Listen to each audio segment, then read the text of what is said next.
Dom in London, hello. It's September 22nd. My videos, they're all about recovery from addiction to either substance or behaviour or both.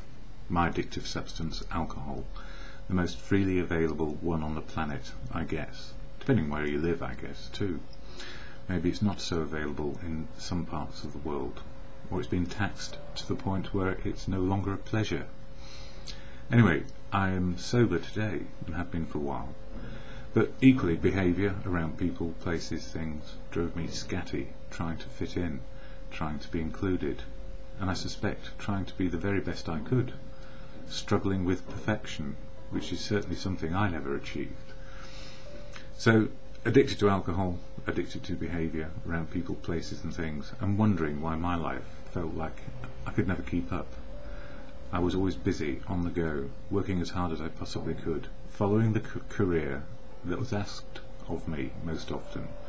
My choices limited by not being that diligent in seeing what I might do or might like to do with my life, and then every other circumstance that life throws at us. So what did I do? Well, I learned from the very first drink I can remember taking as a child, by accident or design, I don't know. It was on a table, I drank it. I felt better for it. And so a pattern was started. Fix myself with a drink, or fix a drink and take the edge off. The edge off reality, or just exhaustion, I was never quite sure. But from an early age I learned that drinking was often to oblivion, and taught by family in that respect. But without disrespect, because that's the only way you know how to cope with life, to take the edge off continually to the point of dependence and addiction. That's what can happen. So it's the age-old story of self-will, willpower, failing, and getting stuck in something we just cannot get out of on our own. And that's what happened to me. I couldn't understand why me, of all people, could become addicted to alcohol, and trying desperately to be with the right people, in the right places, with the right things and doing the right things. And then I lost the lot, and it felt a lot better having nothing to burden me, except one thing, an inability to stop drinking, and it was killing me. And I recollect just how bad it got, and even when, under the influence, I'd been taken into intensive care, I still was joking about my situation, seeing the funny side of life, but covering up the absolute doom and desolation that every day brought, because I just couldn't cope with reality. Some of that was an ailment to do with clinical depression, but self-medicating became self-harm, and so harmful and toxic that I couldn't stand myself, and I reckon the rest of the world found me very difficult, or couldn't stand me either. So these days, sober one day at a time, sometimes happy, joyous and free, sometimes full of fear, putting on a brave face and feeling shameful and guilty about not being more of a contributor to society.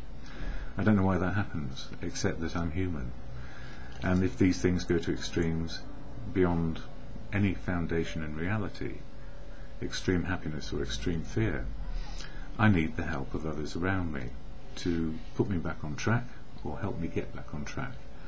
The track is just being in one day, this one, where everything happens, living in the now, as some people say. So I couldn't do this on my own. I needed help, and it took me a long time to actually say, okay, if I can't do it, where are the people who can help me get back alive? Life couldn't get any worse, so why not ask for help? And that's what I did. And it wasn't that dramatic, although at the time it seemed like a moment of clarity and a dramatic change in outlook. No longer self-dependent or trying to do it on my own, to asking for help because I couldn't do it on my own. That is, get sober. And along the way,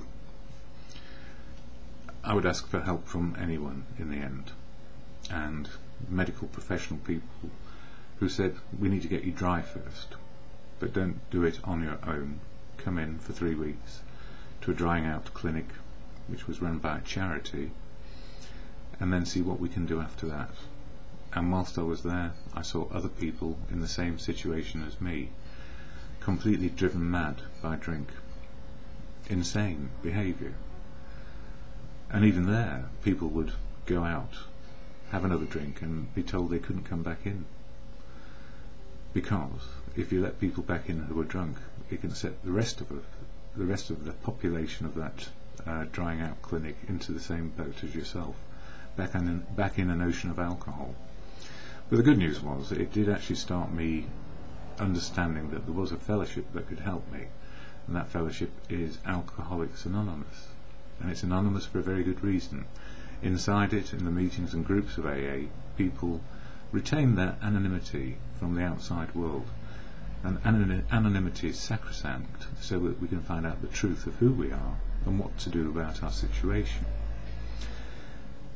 And it proved to be a path forward for me, and I was a very reluctant joiner of anything. I didn't like the idea of joining in without having control over the outcomes. So not one for community, not one for fellowships, not one for meetings and groups where I felt included, I guess, without any power over whatever it is I thought I could do, but often a drink in hand. So from isolation to being included in a fellowship was a traumatic experience. And as I was watching another video by somebody else about their early connection to Alcoholics Anonymous, they hated the fellowship, and why not? It represented the absolute opposite of what an alcoholic is designed to do by the time they get there. So hating the fellowship is not unusual, or putting the fellowship down, or leaving the fellowship after one attempt or a few attempts, because we're being asked to give up our best friend in life, the thing we've always relied on to take the edge off and calm us down, or make us happy, or make us sad, for us to open up our feelings. And these days I've learned it's better to open up and know the feelings which I have, which influence the way I think. So AA has been the backstop, the backbone, the very foundation of my recovery, because it is the many voices of people under the anonymity safety net, if you like. It's the many voices in the fellowship where I heard similarities, and I heard my story over and over again told by others, and then how they got into recovery. So the gift, if you like, of fellowship, once we understand, we are allowed to hate it sometimes, because it's the very opposite of what we have been doing for quite some time. It starts to work, and then we start to like it maybe, or some people just don't like it but keep on coming because they know it's good to get out those feelings and do something to stay sober. So even if we don't like the medicine, it can be the very best place to be. And I absolutely love the people in fellowship, because they are individuals. They speak for themselves where they will about their recovery, and some share it openly outside fellowship because that's their choice and it works for them in their lives, and I share about recovery because it works and I was asked to. So we all come to an understanding of how we share the truth of who we are on this planet. Some people we feel we can trust and we share it openly. Some people we don't know that we can trust. And for those I don't trust or don't know or judge me because I'm in recovery, that's good, because if they don't like who I am or what I represent, that's good. I'm only representing me, and if they are prejudiced against me because of who I am and what's happened to me, all well and good. They'll keep out of my life and I need not know. I can mind my own business these days, and there is a phrase, what you think of me is none of my business. And it works because people will keep their distance if they're unsure, and then people who like us, trust us, want to get to know us, will be in our lives. It's just like normal life. That's just the way it works. We can't like everyone, but we can love humanity, and we can actually love people and hate their behaviour. We can actually, that's how life is. We can be absolutely adoring and loving towards people around us, but their behaviour can be so obnoxious we can't be with them. Ask anyone who's been divorced or has had a breakup and then found themselves heartbroken or rock steady because the bad influences are no longer impacting on us. That's what recovery does. It gives us back freedom of choice to be who we are, or indeed find out who we are on a daily basis. So by the end of today I'll know more about me, a little bit more, just a bit more. And the last couple of days have been quite influential by getting anonymous feedback on something I've done.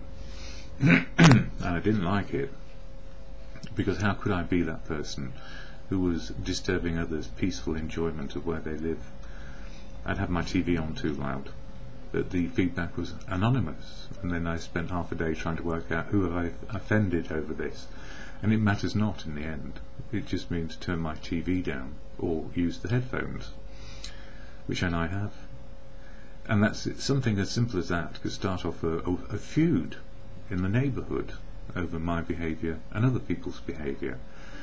And, you know, a little bit of kicking in there for me was, well, what about all those people who've got dogs which bark at night? What about those people who shout and scream and have rows around me? Well, I'm not in the same room as them, and it's none of my business. But I can make it easier for them to hear themselves if I keep my TV low or use my headphones. Indeed, then I don't hear them either, which was the reason why I got them in the first place.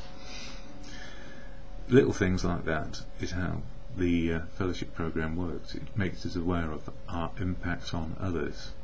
And although sometimes we get the feedback in a great big chunk of, I don't know who to apologise to, the greatest amend one can make is not do the behaviour, or not leave one's TV blaring out when you've fallen asleep in front of it.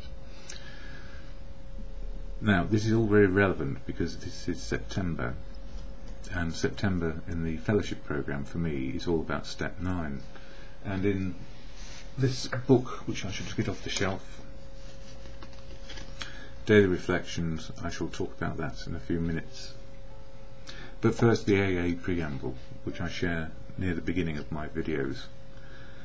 And the reason why I share it always is simply because it reminds me what fellowship does, what it can do, what it can't do. So here is the AA preamble before the readings and how the steps are working for me today. Alcoholics Anonymous is a fellowship of men and women who share their experience, strength and hope with each other, that they may solve their common problem and help others to recover from alcoholism. The only requirement for membership is a desire to stop drinking. There are no dues or fees for AA membership. We are self-supporting through our own contributions. So, only requirement for membership, a desire to stop drinking. No fees or dues. And then AA is not allied with any sect, denomination, politics, organisation or institution, does not wish to engage in any controversy, neither endorses nor opposes any causes. So in there, the fellowship is just neutral in terms of affiliation, and it's about a desire to stop. However, every single person in the fellowship has attitudes, opinions, affiliations outside fellowship which shapes them and what they share in meetings. So often we hear about people's lives and how they're working, and hopefully they don't try and impose their views and opinions and beliefs on you, but you will hear them, and we listen to every view on life and what's keeping them sober, because it's the similarity of sobriety that we're looking for in a most diverse group of people you can possibly imagine. Addiction of any kind is a leveler. It levels us to the same place.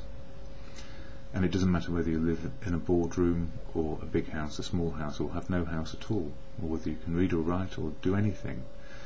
Addiction impacts in the same way. It's killing us, it's self-harm, and we can't stop doing it on our own.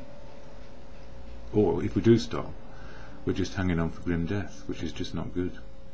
How can we live a life holding on to something like sobriety without enjoying life? Well, the answer is it's going to be a very bitter experience, I suspect. So, our primary purpose is to stay sober and help other alcoholics to achieve sobriety. and in that you will meet people from every walk of life who have a view on life and a view on their sobriety and what makes it possible, and an outlet to express what is going on, or just simply somewhere to stay for an hour or two where it's safe to be you and feel fear or feel joyful, whatever is going on in your life. And there are 12 steps on that little card. It's very good, really. It's got the AA preamble, which says what we're about, and then inside, this is promoting in a way, it's not. It's just saying there is a way out. I'm saying it's the very many voices of recovery which make the difference, not just one voice. And you have, well, listening to other people will give you the answers often to how you want to live your life, and then share about it. But inside this card, it's got on one side the 12 steps and 12 traditions, and the steps are about personal development, the traditions are about unity, service and recovery, because there are no leaders in AA, everybody's in there as a trusted servant. So whatever you have to say within the fellowship, under the umbrella of anonymity, is a safe place to find out who you are and what you stand for and how you want to live, one day at a time. And the 12 steps or 12 principles are about open, honest and willing to live life as it is, and not take a fix or take the edge off with a drink. Often I take the edge off simply by sitting still and waiting for my mind to settle down again and be me again. But on any given day we can be blown off course, which is why it's called one day at a time recovery, sober today. And from the Daily Reflections book, September is all about step 9, making amends. And you know, one of the amends I've made is to make sure that I've got an extension lead for my headphones. It sounds like a very trite, glib thing to say, but by modifying my behaviour just a bit, I don't impact on other people's lives in a negative way. After all, who wants to hear somebody else's TV blaring out, even though you thought it was okay? It's not okay. So the daily reflection isn't quite about that, but it talks about a limitless load. A limitless load.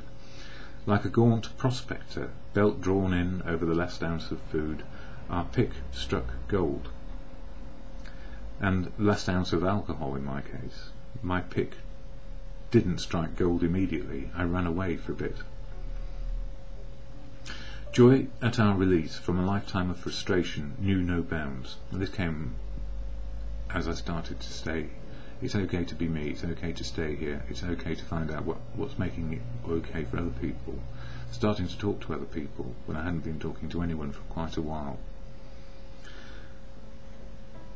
Joy at our release from a lifetime of frustration knew no bounds. This is a quote from another person. Father feels he has struck something better than gold. For a time he may try to hug the new treasure to himself. He may not see at once that he has barely scratched a limitless load which will pay dividends only if he minds it for the rest of his life, and insist on giving away the entire product. So the limitless load in the fellowship is wisdom of sobriety, which is there on offer at every meeting, wherever you happen to be. It may not seem like gold at the time, but as they say, pearls of wisdom come from anywhere. When I talk with a newcomer to AA, my past looks me straight in the face, and that's true. I see exactly how I was. I see the pain in those hopeful eyes. I extend my hand, and then the miracle happens. I become healed. My problems vanish as I reach out to this trembling soul. And it's true. It's not that we are exerting will over another person, we're just sharing what happened to us. And that is the greatest gift, by sharing that you're not alone, it's happened to other people. If there is a word for it, it's happened millions of times, otherwise that word wouldn't be in the dictionary. And alcoholic is a word in the dictionary, so it's happened millions and millions of times, and millions of people are alcoholics, and not necessarily in recovery, because recovery is the most difficult road I ever trod in the first few months. So my thoughts today about life and just small things in my life. How am I feeling, why, and what to do? Well, a big thing in my life is that I've got a friend who's just had a major operation, and they have come through it so far, but now it's about mending and repairing over time, physically, and the emotional and mental torture that comes with a major change like this, because it's a really big shock to the system. So I want to be there as best I can, and I have been able to help in a practical way, but not necessarily be there due to the fact that I can't get about too well at the moment. Anyway, how am I feeling, why, and what to do? When I ask myself, how am I feeling, whatever the emotion, I then know what is influencing my feeling. If I feel happy, joyous and free, my thinking is optimistic. If I feel fearful, the need to pretend to be okay, and some guilt and shame may be apparent because I don't seem to be adequate enough, then my thinking will be more pessimistic today. Step 6, this is part of the fellowship program, is about fear and brave facing and ego. Step 6, when I feel fear, inhibits me somewhat. Step 7, with faith and courage, I feel everything will be okay no matter what happens today. Feel right and think right today.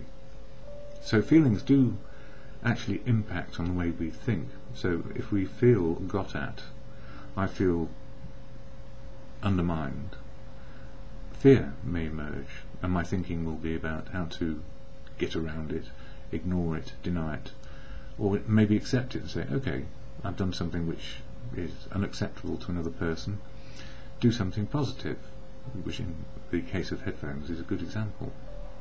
But that's just the small stuff. The big stuff, the friend with the operation, is of more concern to me today. And what keeps me sober is by being helpful, that limitless load of wisdom which is available in the fellowship and beyond, because as we learn the wisdom in the fellowship of how to be sober, we learn the wisdom of life from everyone around us. So there is no exclusivity on well-being.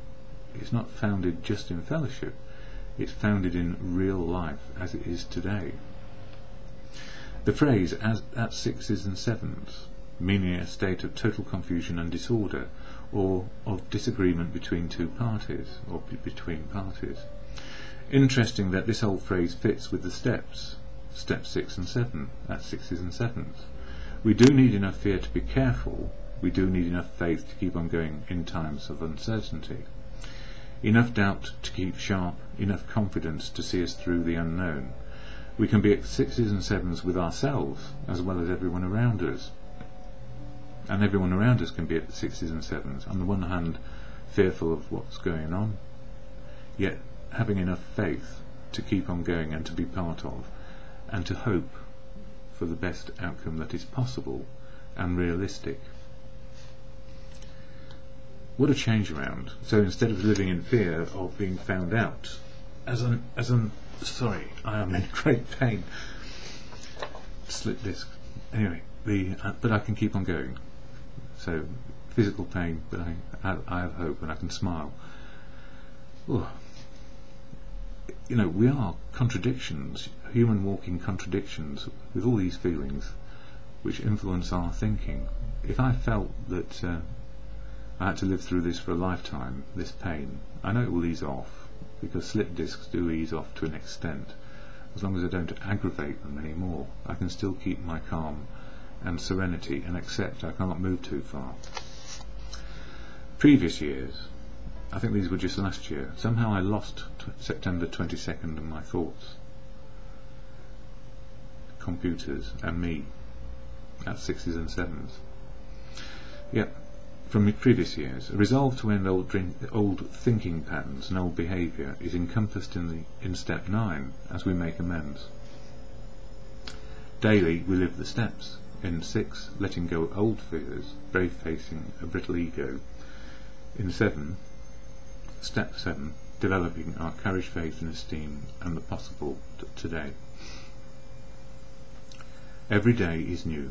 Gratitude lists and step 10s help us live truth and hope today. So what am I grateful for today? I know what's up with me. I know what's up with other people. I'm grateful I know. How am I feeling? Fairly calm, because I know the person who had the operation is still with us. And for that I have deep gratitude, because they're a wonderful person. And I also know that my current situation will not stay the same. So gratitude for being alive can be quite profound if you've spent some time wishing you weren't. And believe you me, with clinical depression, the preference for not being here can be quite attractive, rather than being here. So step 10s, those are the things which disturb me, and I'll cover those in October. Step 10 is a daily look at what's disturbing me. So gratitude is born out of I'm still here and kicking and alive to an extent, and at the same time knowing that these things will pass. Some of them will anyway.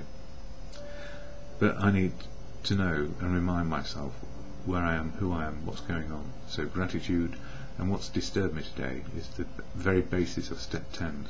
And what was my approach, my outlook, and what did I do positively for not only me but for everyone? It's not just me or about me. As it says, like a gaunt prospector in olden days, desperate and lost, digging deeper and deeper into despair, a drink in hand, and lost to humanity. That was me, digging at the wrong thing, and then jumping into an ocean of alcohol. Today, less gaunt, more alive, more maladies with age, and happier in this moment than I've ever been. Even when life is harsh and can be desolate, today there is always truth and hope, as it may be. And that's me, really. It's not easy to be a human being. If we get 50% good in life and 50% bad in life, and somewhere in between there is a moderation of good and, averagely happy, averagely bad, every hue of black and white and grey and shades of grey, and the multicoloured experience of joyfulness and recovery. Yeah, they do happen, these things, they do happen. And I've just put on the bottom of this, what are the spiritual principles related to the steps? How to live life real involves forgiveness, forgiving oneself for being human, and forgiving every other human for being human too, but knowing there are consequences to some behaviour which we just know are there. Acceptance of real life on real terms, surrendering control over addiction. Addiction means I have no control over it. I am powerless over the addictions and people, places and things. And if I imagine I am somehow in control or have power over, I get back into the old thinking and then try to take the edge off and fix myself. Faith. Whatever you have faith in is what you have faith in. Faith in your own human nature, faith that things can change. Open-mindedness. Critical if we want to learn how to live life one day at a time and enjoy it or not, as the case may be. Honesty, trying to be truthful with ourselves. Willingness, willing and having the humility to keep on learning. Humility means that. Humility means that we can keep on learning and changing. Taking an inventory of ourselves daily, that's the step 10. What's disturbed us, what have we done, how's it worked out, and the gratitude which comes from it. Making amends on a daily basis where we have screwed up or caused confusion, harm or whatever. And that's the amends to self as well. I'm human, I can change, I'm sorry for whatever it was. And the amends is to self as well as others. Humility, learning, is about learning. It's okay to learn. And if somebody says you ought to know this by now, you can say, well, it's beyond my life experience right now, so I'm asking for help. And don't be shy about it, but don't be angry about it either. Don't even be angry at the person who says you should know this, when you don't, obviously, otherwise you wouldn't have done, or you would have done it differently if you'd known. Persistence, which is enough persistence, courage, faith to keep on going when life is tough. And spiritual living, for me, is always living in the moment. If anything works, it's now. The rest is history, and it hasn't happened yet. So past and future is not spiritual in the moment of now. But all of life is spiritual. We've lived it in a moment, but maybe we haven't been that present in it. It's often when you walk away from a situation and you suddenly find, hang on a minute, that was really good, or that was really awful. We haven't experienced the feelings in the moment to enjoy it, or to participate fully in what is going on. That's how out of track or out of sequence we can get. But if you look at the whole of the planet, most of the planet, animal species, live in the moment, and they have instincts based on reactions to what's happened in the past. We are no different, except that somehow we've stopped living in the present quite often. Our heads are full of history, and we're still fantasizing about where we can get to in the future. What if I won the lottery? What if that person hadn't done this to me? Or what if that person hadn't loved me quite so much and I could have run away faster? All those sorts of things go on in our heads. Or what if I were just to be able to live in the moment of now? How would that be? Well, some might call that spiritual living. And then the other principle within the program is service, which is about sharing the message as best you can, which is probably why I do these videos still, and because I'm asked to. So, at the end of my videos, always, it's the serenity prayer. Serenity is the ability to live in the moment of now, I guess, as peaceful as it can be, or with so much turmoil we're not quite sure where we're going, but the serenity, the calmness of mind, even in all these turmoils. I don't know if that's possible actually, but serenity is in the moment. It's a sort of acceptance of turmoil as well as peacefulness. The serenity to keep on going, well, who knows?